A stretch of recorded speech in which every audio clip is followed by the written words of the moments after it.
podcast. I'm your host Sana, and today, let's get ready to feel groovy. And we are talking in this podcast about aging, not just surviving it, but thriving with joy, humor, and purpose. Listeners, my guest is Joe Owens. He's a writer, publisher, film producer, and lifelong creative who's done everything from working with rock legends like the Rolling Stones and David Bowie to publishing Victorian era true crime stories. Interesting, right? And at 75 listeners, Joe's proving that life doesn't slow down with age. It gets groovier. And his new book, Feelin Groovy, a boomer guide to ageless aging, it blends humor, motivation, and practical wisdom for baby boomers who want to stay active, curious, and joyful. So, listeners, let's get quickly ready to dive into this fun yet purposeful conversation. So, Joe, welcome to the show, and I'm really excited to have you here with us. Well, thank you, Sana. That's great. What a lovely introduction. I was wondering who you were talking about. He seemed like a very interesting person. It turned out to be me. Yeah, definitely. It is usual. And I mean, the title "Feeling Groovy" it is such a vibe. And more than the title, I should tell to all the listener that before starting the podcast, we were just having a quick chat, and I could it kind of got me into that groovy vibe as well. It kind of gave me that energy age, especially this is important for me as well as I am in my early 30s. So I definitely am gonna take a lot of takeaways from this conversation as well. Well, I'm a little bit older than you. I'm 75. Okay. Young, that's young. You are young. Although some of the thing is that um everything that happens, and we'll get to this when we're talking, but everything that happens in terms of aging, it doesn't happen in the gym. It happens between your ears. It happens in your brain. And Mhm. people ask me why I haven't retired, and I tell them it's because I don't know how. I've worked my entire life. I get up in the morning, I go to work, I do my job, and that's all I've ever known. So the idea of getting up and not going to work, I don't know how to do that. So I'll continue on doing what I'm doing. But I get up every morning, I walk my dogs, I go to the gym, I run a couple of miles a day, I work out 4 or 5 times a week. I've been blessed that I'm healthy. And that obviously is something that a lot of people don't have the benefit of. But it all is attitude, and as people get older, they sometimes fade away, and that's kind of the reason I wrote the book. I wrote the book because of that. So That's yeah, that sounds fantastic. no, definitely. I so much connect with your purpose and what you say because you remind me of my father. He also loves to work. He's still not retired. We have been like coaxing him to get retired, but he's not ready yet because he says that if he doesn't work, then he has nothing to do with, uh, you know, during the day or even in the evening. So he's like obsessed. But then at the same time, the biology factor of aging comes into play. So sometimes it really makes me worried, but I do not express to him because that in turn will make him worry about me. So I don't want to talk about it. But Well, I'm person. Uh-huh. I think that if the work that I did was building houses or digging holes or something like chopping down trees, then yes, I would agree with you. I think that kind of work is a bit much when you're 75.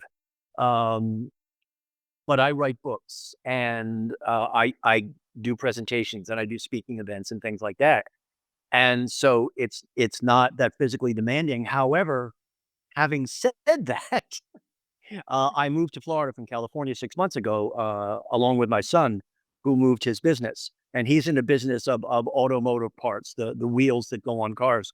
And he had 100 tons of wheels, and he and I loaded 100 tons of wheels into 4 shipping containers, took them to the port, sent them on trains to come here, and then we unloaded them and put them all into a warehouse. So I was working 5 or 6 days a week in a warehouse, 8 hours a day, loading 100 tons of freight. So that's why I say I'm blessed that physically I'm in very good shape. Um, so I think the most important thing for people to understand is to get older, do what you feel you can do. Don't do anything stupid, but there is no reason to let a number on your birth certificate dictate what you may or may not feel capable of doing. So, if your father is chopping down trees, I agree with you. If he's doing something a little more cerebral, then he'll do what he does. Because the problem is, sound of it. Sometimes what happens is, I have friends who don't know what day it is. They don't know what day of the week it is because they all run together because they had nothing defining their lives. So, Joe, tell me what inspired you to write this book and how did it evolve from a fitness guide to something so much more? So I wrote the book because I saw too many people around me my age, both friends and acquaintances, sort of giving up too soon, buying into the notion that they had gotten old, mentally, physically, emotionally. I mean, after I had a heart problem my whole life. It was called SDT, supraventricular tachycardia. And my heart would I'd be in a conversation like this, for example, and my heart would suddenly start doing 160, 170 beats a minute, just going really fast. And Mhm. it would be disconcerting. The doctor said that it wasn't dangerous or life-threatening, but, it would, make your knees wobbly and you a little, lightheaded and all of that. So, um, but as I got older, it became a little more pronounced, and I had the episodes more often and lasted a little bit longer. But, unfortunately, and the episodes used to last for about 15, 20 minutes. I got to one time, though, where the episode actually lasted for 3 days, and the attempt to convert it back to normal rhythm actually almost took my life. And I was at a point where it was sort of touch and go. So when I came out of all that, they wanted to give me medication. They wanted me to go to cardiologists. They wanted me to do all that sort of stuff. And I had a great doctor, a great sort of Okay. personal doctor. And he said, look, you can do that, or we can change your diet and we can change your habits and we can change what you do. You can make a choice. And that word choice was sort of dictated everything I did from then on.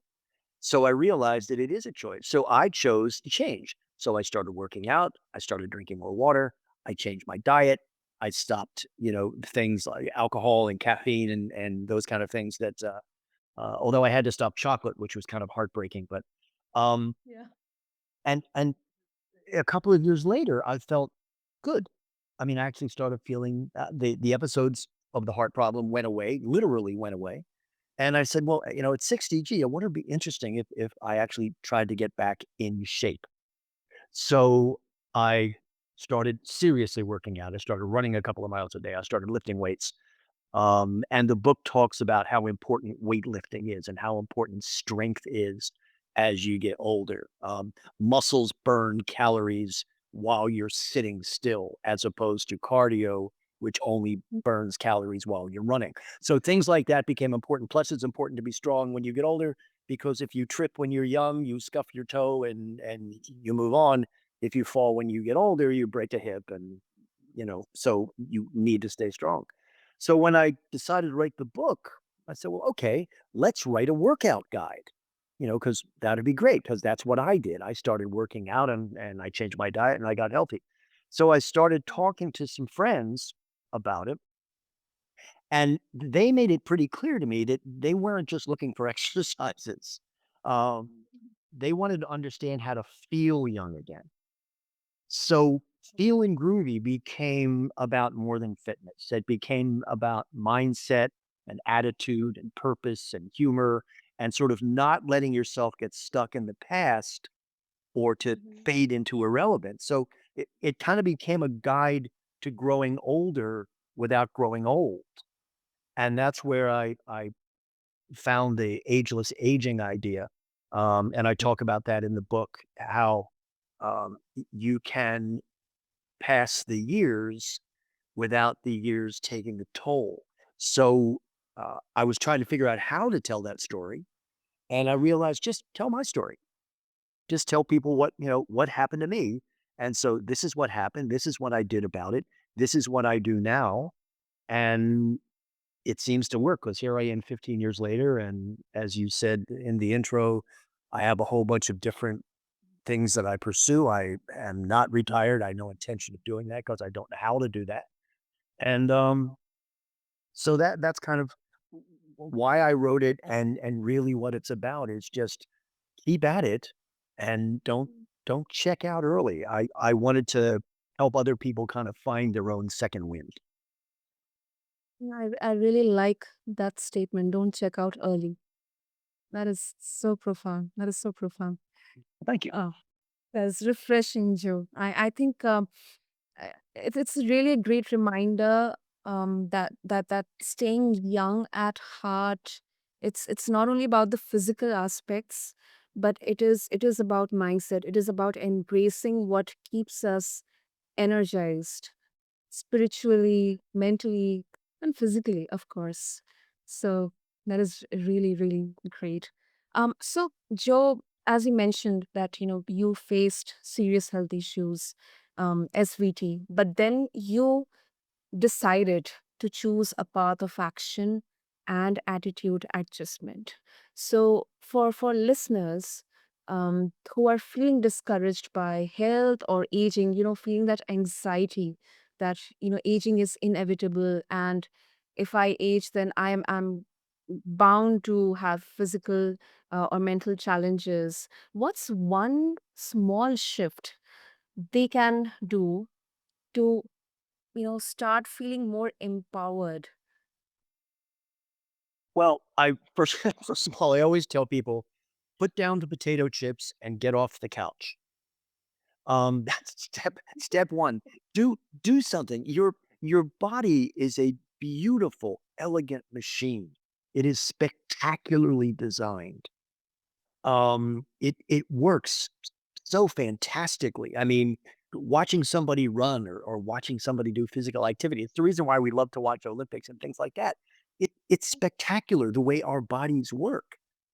And the problem is that um, when people sometimes will begin to feel older, for example, oh, my back hurts. I embrace the pain. I love the fact that my back hurts. I love the fact that I feel funny sometimes. I love that stuff because it reminds me that I'm still doing things, that I'm still active. Yes, it hurts. It absolutely hurts. And you get up in the morning and go, oh man, it really hurts. And boy, isn't that great.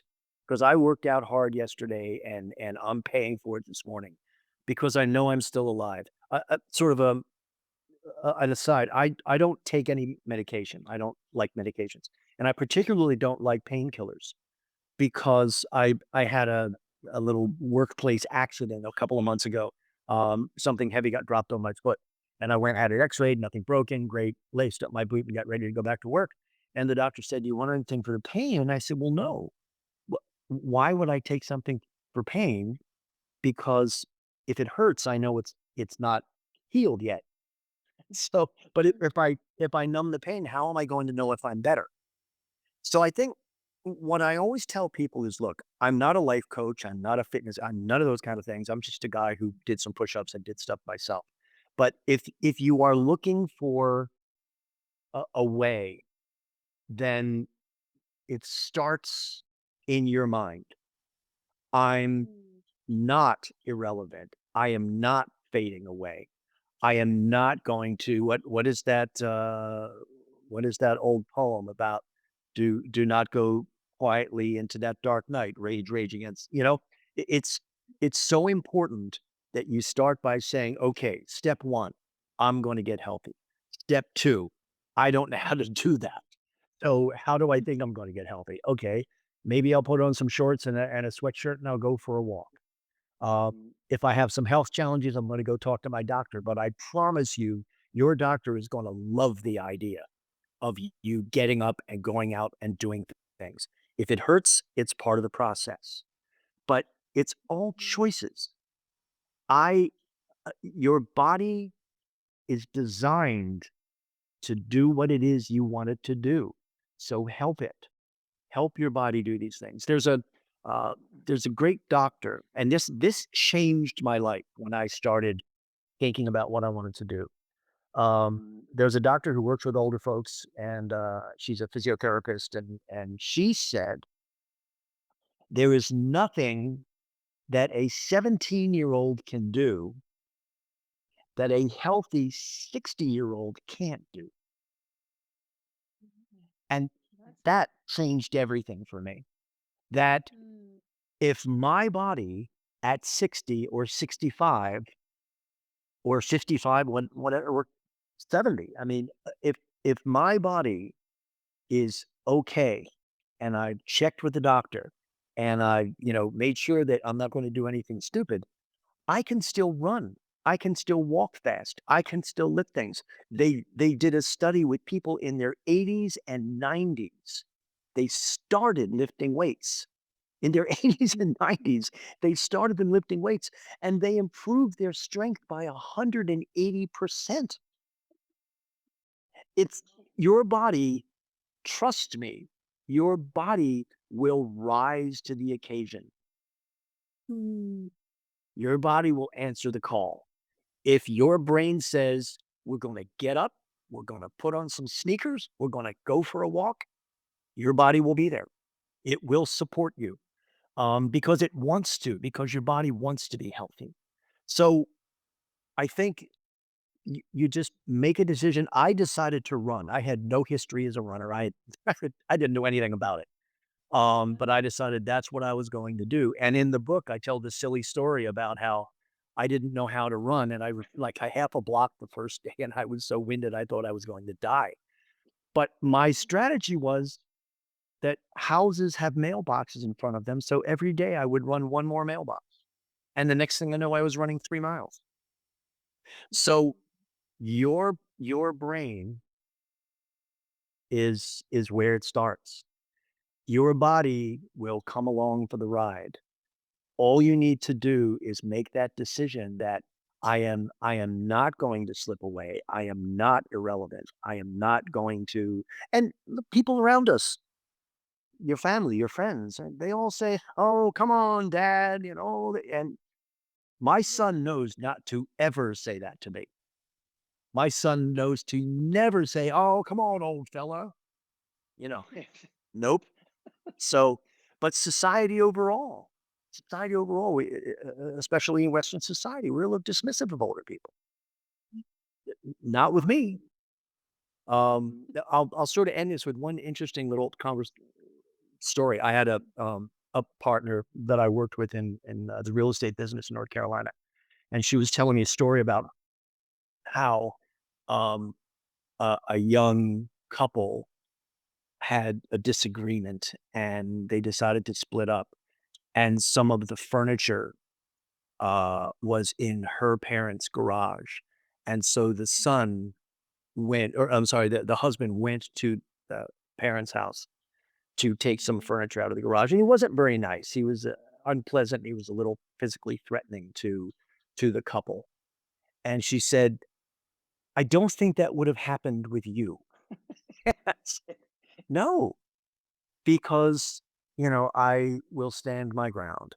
Part of that, though, the important part of that is staying contemporary. You have to know who's making music. You have to know the names of the bands. You need to know who the actors are. You need to stay current with technology. But people just give up. They decide, I don't need to know that stuff because it isn't relevant to me anymore. Sure, it is. Everything you do is somehow affected by computers. So don't tell me that you don't understand computers. Figure it out.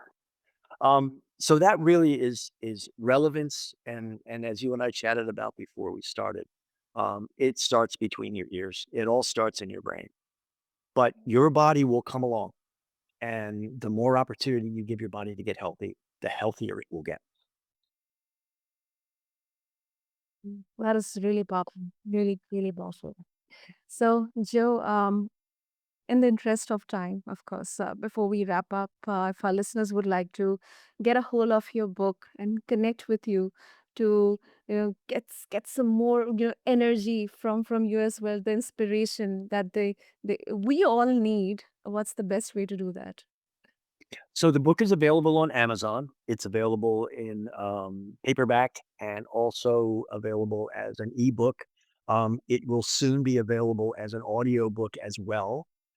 There's information in the book about how they can reach me. There's an email address there as to how they can reach me, and I'm always happy to respond to folks. Also, there's a little website about the book called feelingroovybook.com, and that has a lot of information about the book, as well as how you can buy it.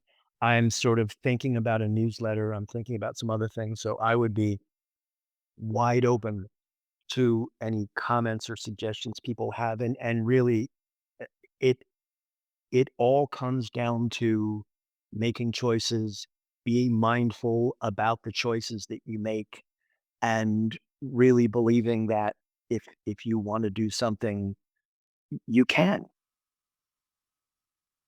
That was such a great conclusion.